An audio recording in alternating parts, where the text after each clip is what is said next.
Assalamualaikum warahmatullahi wabarakatuh.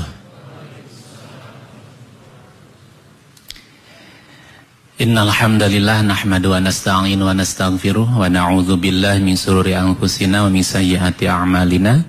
May yahdihillahu fala mudhillalah wa may yudhlil fala hadiyalah. Asyhadu an la ilaha illallah wahdahu la syarikalah wa asyhadu anna Muhammadan 'abduhu wa rasuluhu la nabiyya ba'dah. Allahumma salli ala Muhammad wa ala ali Muhammad. La haula wa la quwata illa billahil aliyyil azim. Alhamdulillah, mudah-mudahan ibu bapak jamaah sholat tarawih pada malam Jumat ini senantiasa mendapatkan rahmat dan hidayah dari Allah Subhanahu wa ta'ala. Saya sangat berbahagia karena Masjid Darut Tauhid masih tetap penuh. Dan mudah-mudahan bagi siapapun yang bisa dihadirkan di rumah Allah ini, pulangnya makin menjadi warga masyarakat atau anggota masyarakat atau anggota keluarga yang semakin bisa memberikan warna Islam dengan lebih baik lagi. Mudah-mudahan kita yang ada di sini tidak hanya kita yang bisa menikmati bersama di rumah Allah. Hari-hari berikutnya, mudah-mudahan siapapun yang hadir pada malam hari ini juga diberikan kekuatan oleh Allah Subhanahu wa ta'ala untuk menjadi dai-daiyah, untuk bisa menjadi uswatun hasanah, sehingga tidak perlu kita banyak bicara, tapi dari akhlak mulia kita Allah akan menggerakkan hati siapa saja. Tuh lihat, yang rajin ke Darut Tauhid ternyata pulangnya lisannya enak. Tuh yang pulang dari Darut Tauhid ketemu tetangga sebelumnya suka masem ya, susah senyum, sekarang jadi nyaman berjumpa dengan dia. Tuh yang di Darut Tauhid para suami pulang dari sini semakin menjadi suami yang soleh, jadi contoh. Para istri yang datang ke sini semakin menjadi istri solehah.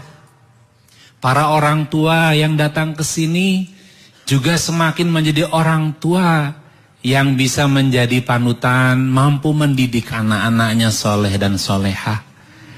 Ibu bapak sekalian, seneng gak dengar kayak gini? Siapa yang pengen jadi seperti itu, angkat tangan. Ada satu katanya belum disebut.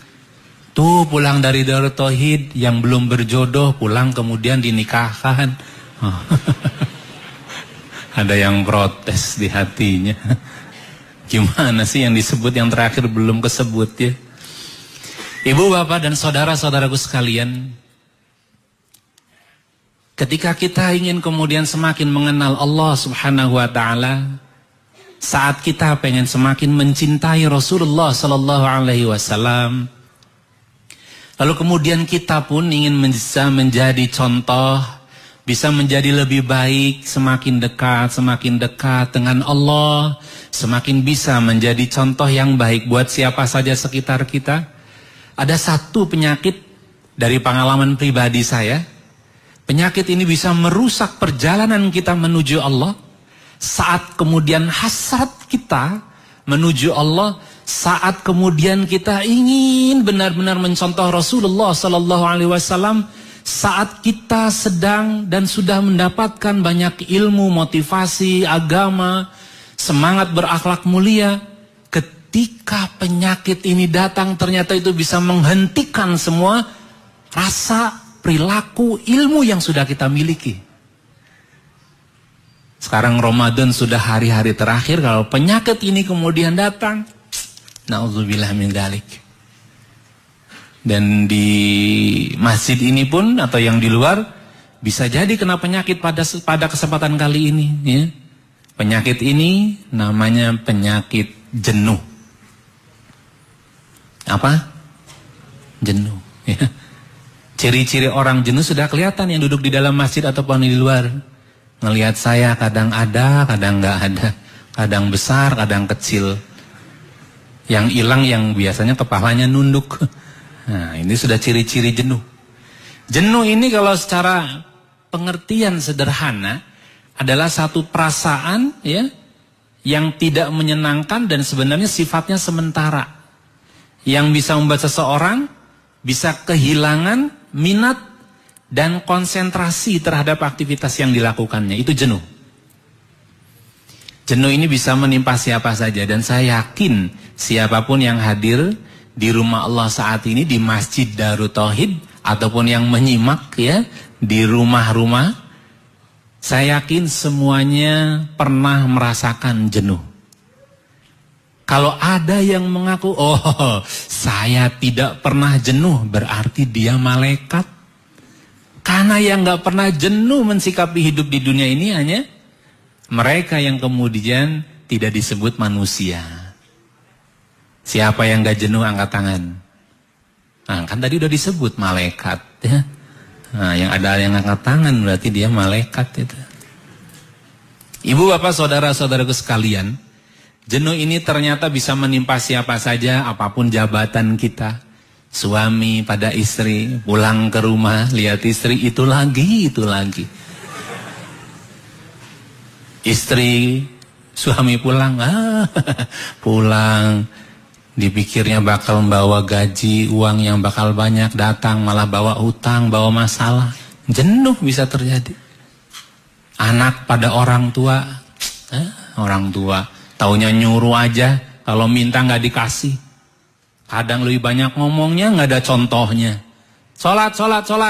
Udah adzan, segera sholat. Bapaknya megang bebek. Ibunya megang gadget yang lain. Masya Allah. Jenuh bisa menimpa siapa saja. Ya. Yang rajin nih di masjid juga bisa jenuh. Yang rajin ngapalin Quran juga bisa jenuh. Yang lagi tilawah, yang lagi itikaf juga bisa jenuh. Siapa saja. Prinsipnya bisa menimpa siapa saja. Dan jenuh di bulan Ramadan juga makin kesini makin terasa. Yang buka sudah mulai malas. Ya. Ngelihat kolek satu, kayaknya males satu, mesti dua. Oh ini bukan males kalian ini. Ini mah masih semangat. Sahur sudah mulai nampak. Taraweh sudah mulai ya berhitung. Ya. Kemarin saya pulang dari satu tempat di Bandung Selatan, begitu naik Bandung Utara, bener macet di mana-mana, apalagi yang dekat daerah mall. Begitu datang daerah masjid, bener sepi. Itu sudah mulai titik jenuh, ya.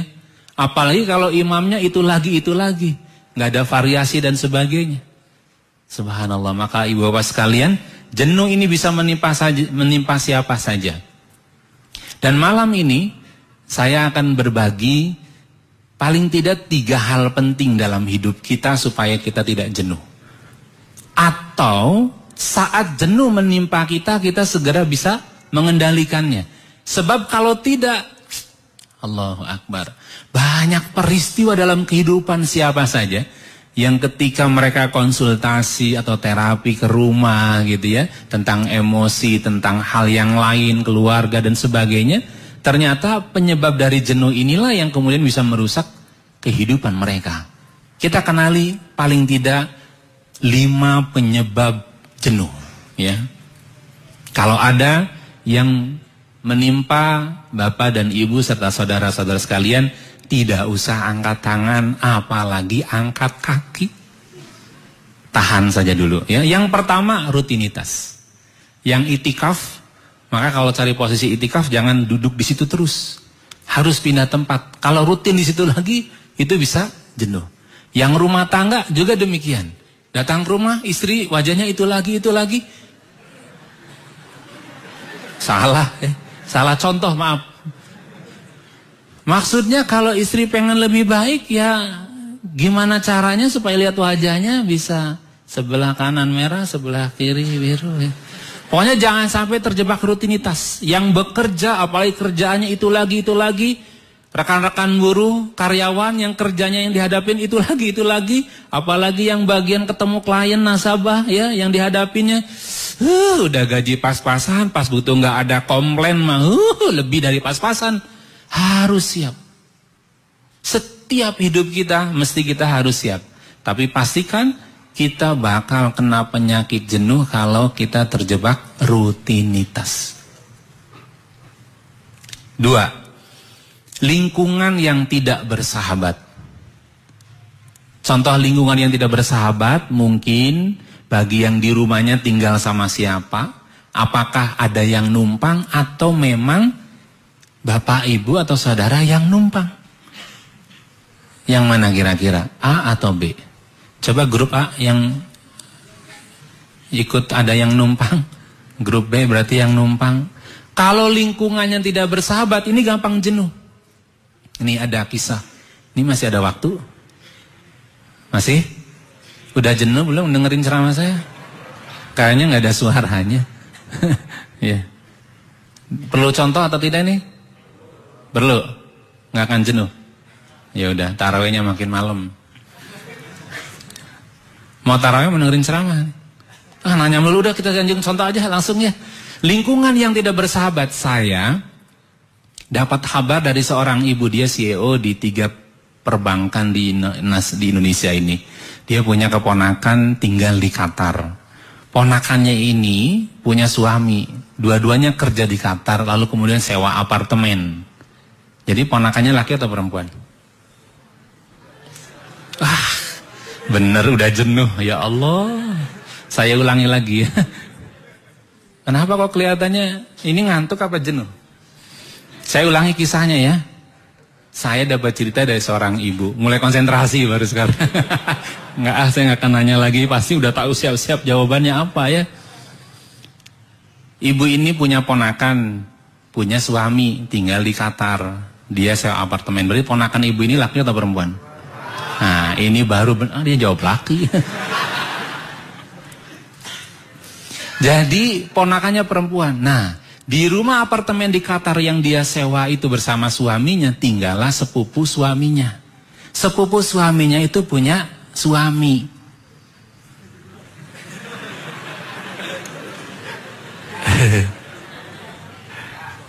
Udah nyambung? Tergantung bukanya tadi dengan apa ini, mempengaruhi kecerdasan. Nah, kemudian rupanya karena yang numpang ini sering ribut, istri yang punya apartemen ini kesal, marah besar, tapi kata suaminya, sudahlah kamu sabar saja. Sabar itu juga kan saudara. Tetap aja karena sudah sekian kali ya yang bersangkutan selalu ribut, akhirnya masalah ini terdengar sama mertua dari perempuan ponakan ibu teman saya. Ini sengaja ya, dibuat begini. Ini sudah mulai nggak bersahabat ceritanya ini. Akhirnya apa?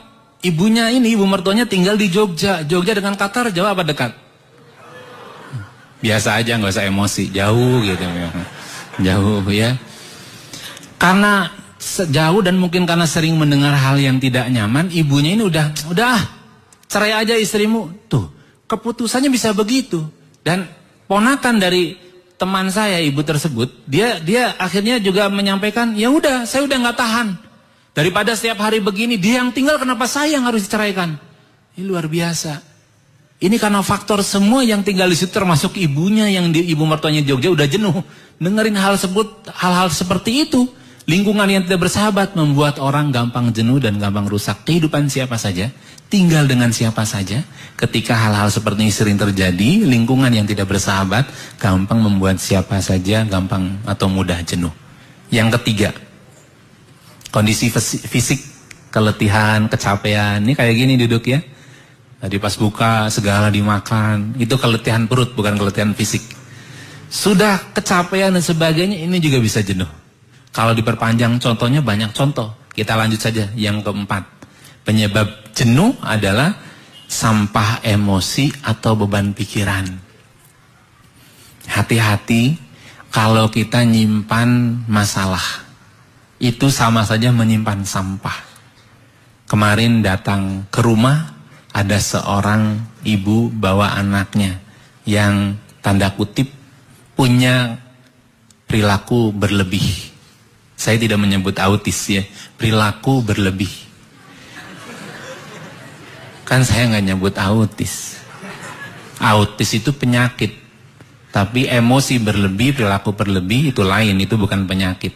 Usia 5 tahun, nggak terkendali memang.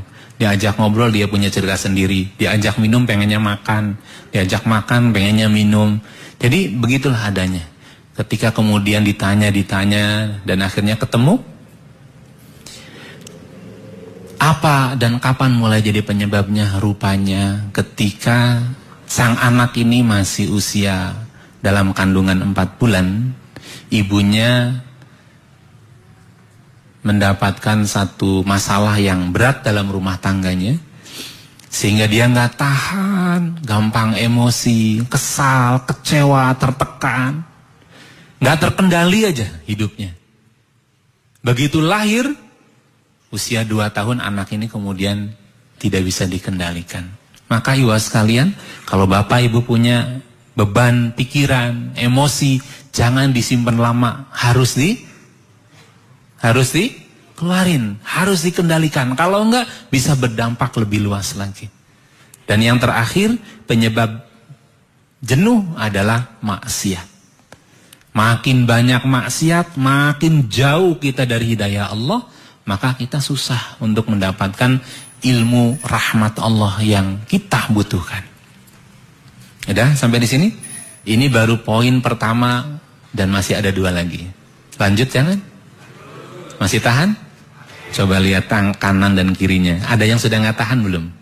Cirinya gampang, kepalanya hilang kalau dilihat dari belakang.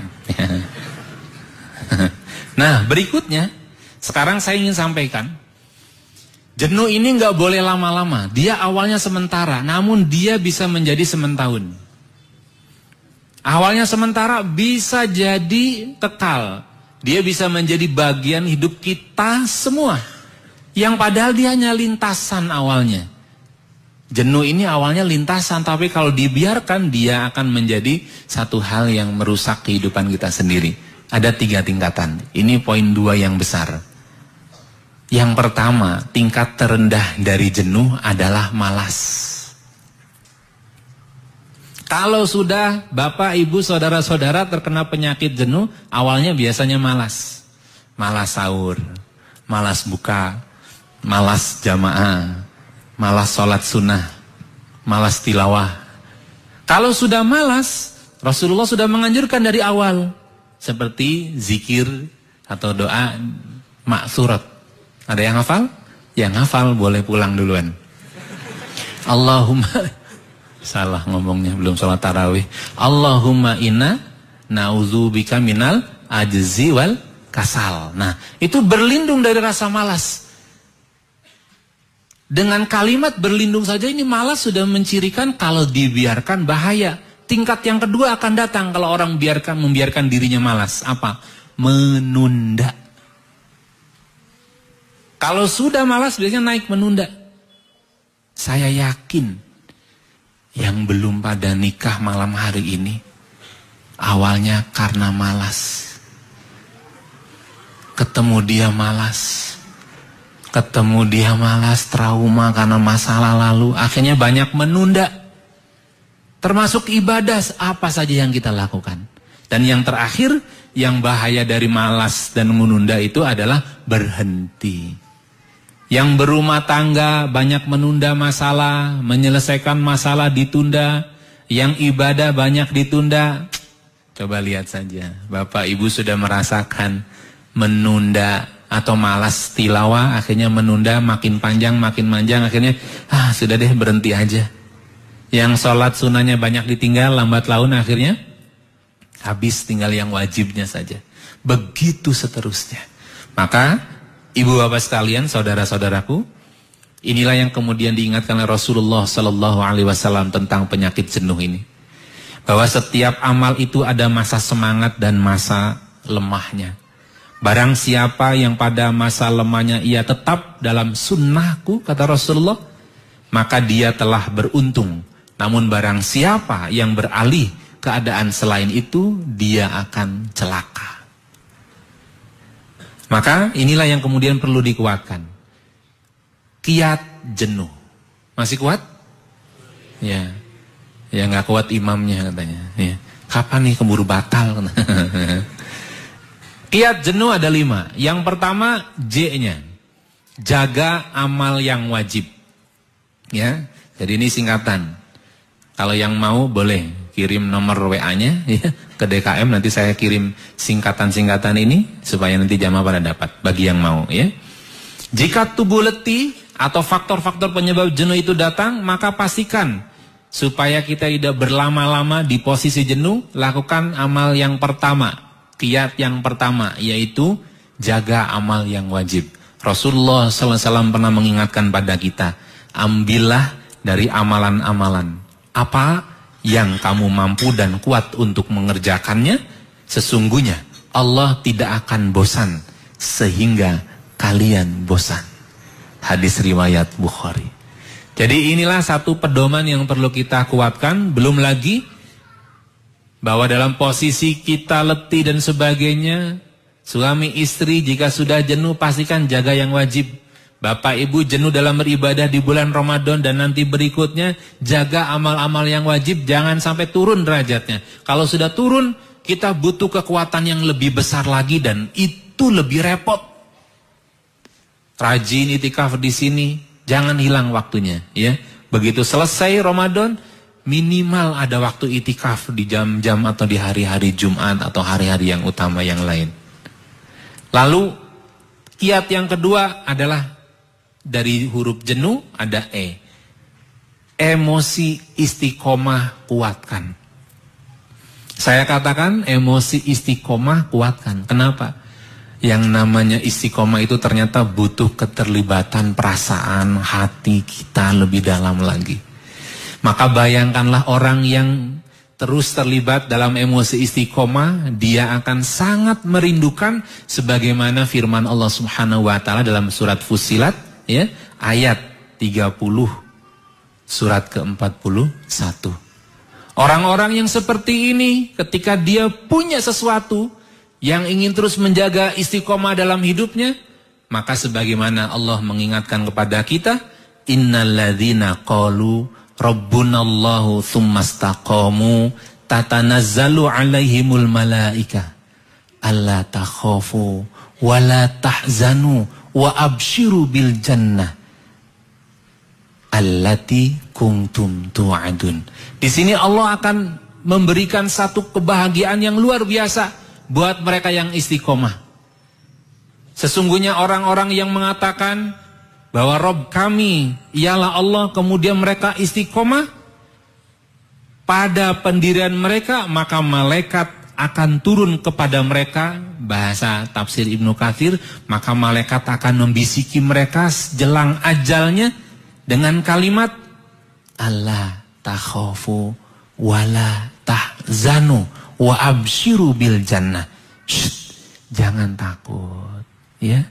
Dan kemudian jangan merasa sedih. Sudah bergembiralah karena engkau sudah dipilih menjadi ahli surga. Subhanallah. Maka emosi ini, istiqomah ini perlu kita kuatkan. Jika nanti bapak ibu tidur, malam ini tidur, lalu kemudian ada yang bisik-bisik, sahur, sahur, sahur. Nah itu mesti bangun kalau yang itu ya. Kalau ini lain, maka inilah yang kemudian perlu dikuatkan supaya kita tidak jenuh. Emosi istiqomah perlu menjadi impian kita semua. Dan dari huruf jenuh, kiat yang ketiga adalah N. N-nya apa? Niat amal diperbaharui. Maka mengapa Rasulullah menganjurkan di bulan Ramadan ini berniatlah tiap malam. Yang berumah tangga juga demikian, yang bekerja juga demikian. Apalagi ibadah yang sifatnya kebutuhan buat kita. Jangan sampai kalah. Niat ini harus diperbaharui. Lalu U-nya sebagai kiat yang keempat adalah upayakan amal kreatif atau amal yang tidak biasa. Bapak Ibu biasanya saudara-saudara sekalian sholat berapa rakaat tarawih ya? 11 rakaat, bacaannya pendek-pendek, amal yang kreatif. Tambah bacaan yang panjang-panjang. Jadi cari sesuatu yang membuat kita semangat. Jangan sampai kalah. Kalau kita sudah kalah, ya sudah kita makin hari makin jauh dan makin jatuh. Terakhir, ya karena sudah jam 8, Terakhir, ibu bapak dan saudara-saudara sekalian, dari pengalaman pribadi, yang namanya hidup mesti bakal menghadapi jenuh. Satu kiat terakhir yang buat saya merasakan, inilah kiat yang sangat luar biasa dari huruf H-nya. Hadirkan Allah saat beramal. Hadirkan Allah saat beramal. Apalagi kalau setiap beramal. Yang awal saja dulu. Hadirkan Allah saat beramal. Tidak cukup lisan mengucapkan bismillah. Tapi hadirkan ketika kita mengucapkan bismillah, ada Allah. Bismillah. Lain energinya. Sangat beda. Allah melihat. Allah ada. Allah hadir. Itu terasa sangat berbeda. Bagi yang sedang pacaran, naik motor berdua, hadirkan Allah. Duh, ada Allah. Pasti bagus hasilnya. Bagi yang lama-lama pacaran, hadirkan Allah. Duh, Neng, ada Allah. Nikah yuk, cepet itu selesai. Yang sedang ada masalah apapun, kalau beramal karena Allah, subhanallah, indah. Maka ayuh sekalian, malam hari ini adalah malam apa? Jumat. Mari kita jadikan malam ini malam yang penuh kehadiran Allah dalam kehidupan kita. Dan Bapak Ibu, saya ingin mengajak di kiat terakhir ini, kalau Bapak Ibu full menghadirkan Allahnya, maka Bapak Ibu yang sedang jenuh, saudara-saudara sekalian sedang jenuh, Allah akan berikan kemudahan, Allah akan berikan kelapangan, Allah akan berikan kebahagiaan, Allah akan berikan kebaikan dunia dan akhirat kebuat Bapak Ibu beserta saudara-saudara sekalian. Mau tidak? Mau kiat yang terakhir ini kita amalkan? Oke, sebelum diamalkan, Pak Agim mau masuk. Kita simak dulu. Assalamualaikum warahmatullahi wabarakatuh. Alhamdulillahirabbil alamin.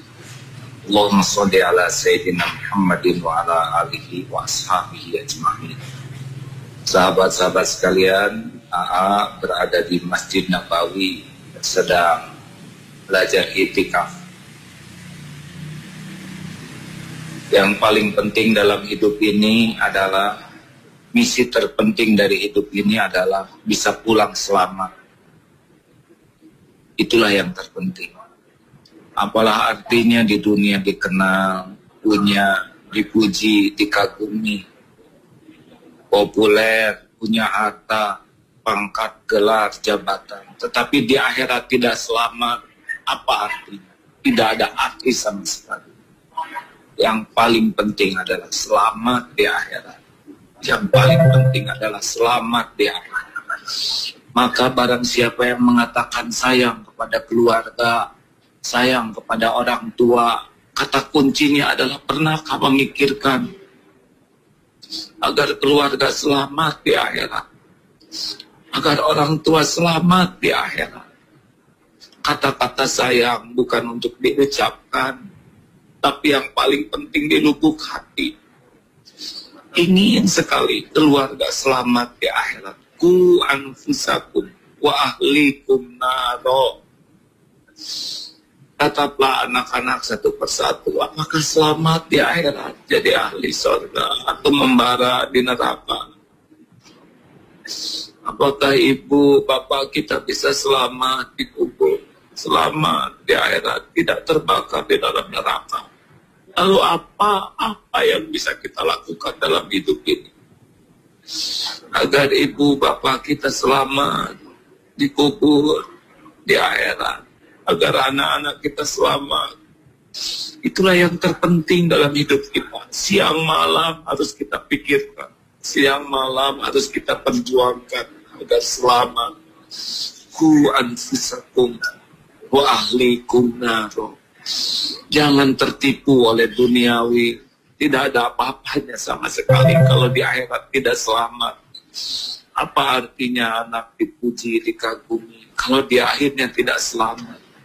Apa artinya kekayaan yang melimpah kalau akhirnya tidak selamat?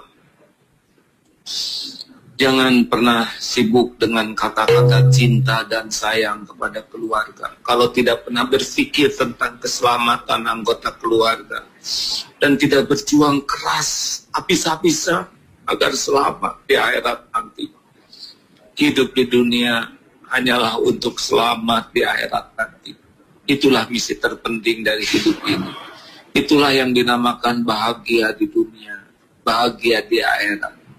Adalah kalau kita memiliki kegigihan agar selamat di akhirat nanti.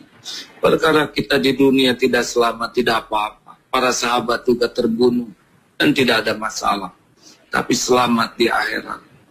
Keselamatan di akhiratlah yang harus kita perjuangkan siang dan malam. Dan itulah bukti kasih sayang kita kepada keluarga, kepada orang tua, juga kepada umat. Rindu agar sebanyak mungkin orang selamat di akhirat nanti.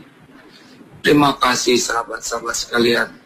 Mudah-mudahan Ramadan ini benar-benar membuat kita bersimbah air mata, merindukan keselamatan di akhirat. Allahumma innaka afuwun tuhibbul afwa fa'fu anni. Itulah doa yang dipanjatkan agar selamat di akhirat. Selamat di akhirat.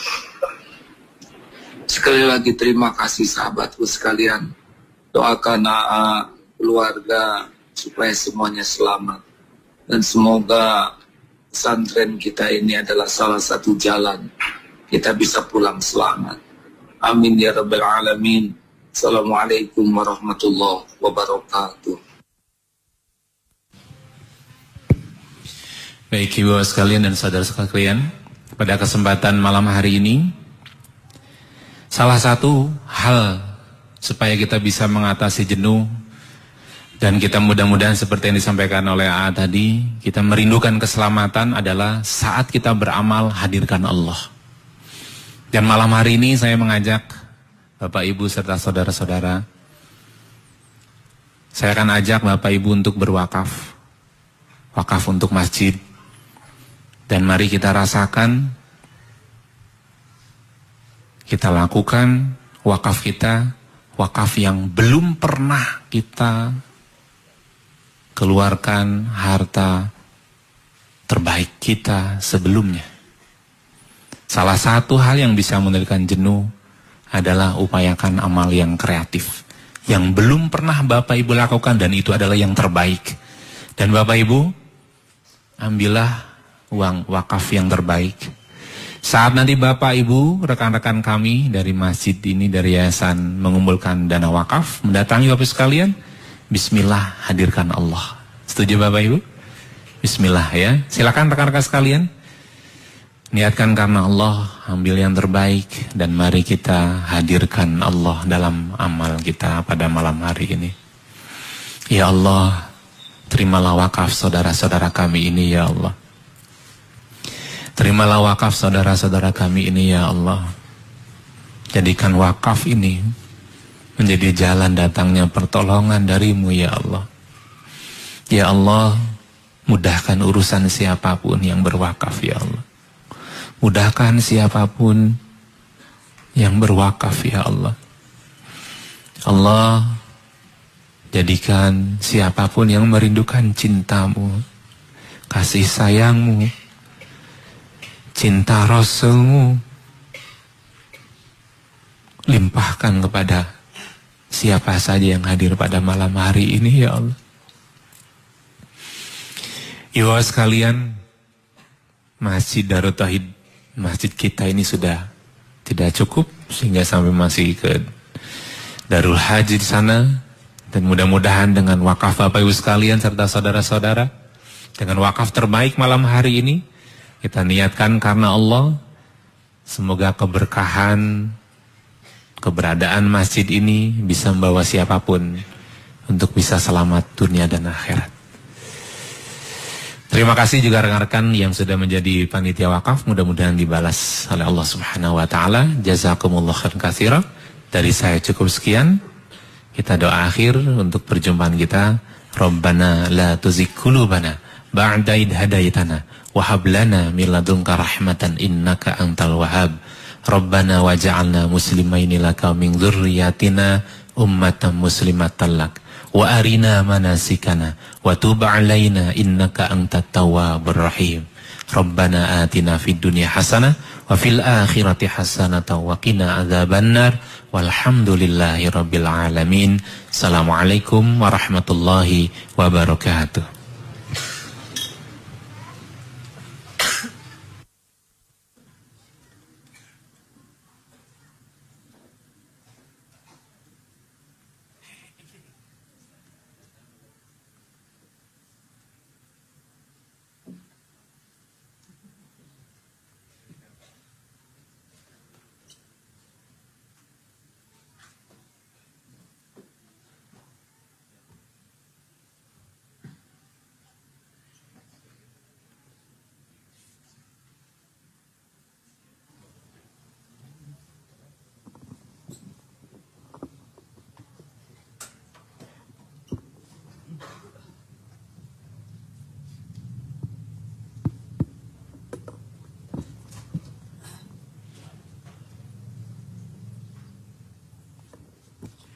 Silakan untuk meluruskan, merapatkan.